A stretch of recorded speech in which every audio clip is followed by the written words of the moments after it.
आरो लोगोनो आङो खावलायदों मालिबिथा प्राइमारि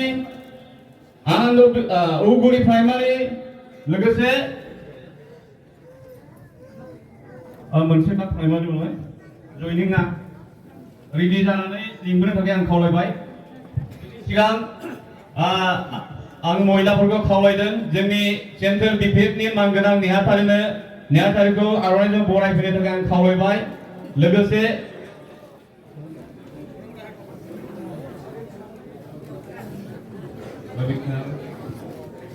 आरो लोगोसे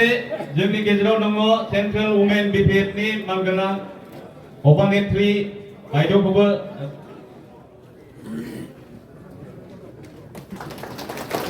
जोंनि सुप्रिया बायद'खौबो बरायफैनो थाखाय आं खावलायबाय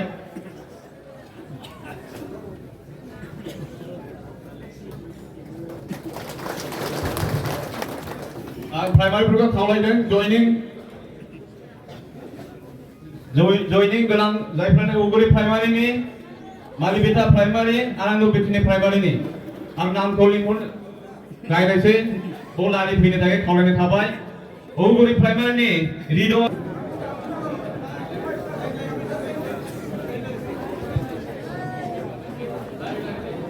फारसेनिफ्राय लारि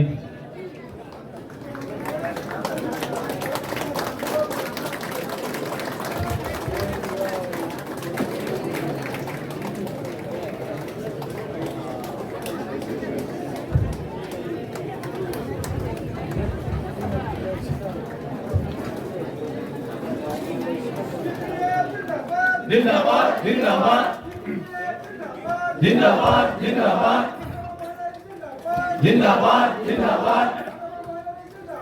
जिंदाबाद जिंदाबाद जिंदाबाद जिंदाबाद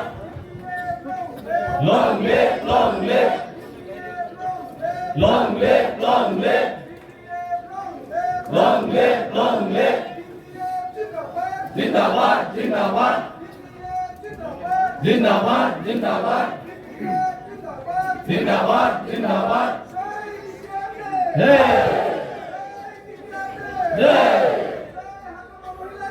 जय जय धन्यबाद थाबाय बयखौबो दिनै जायफ्रा गोदानै जोंनि बिपिएफआव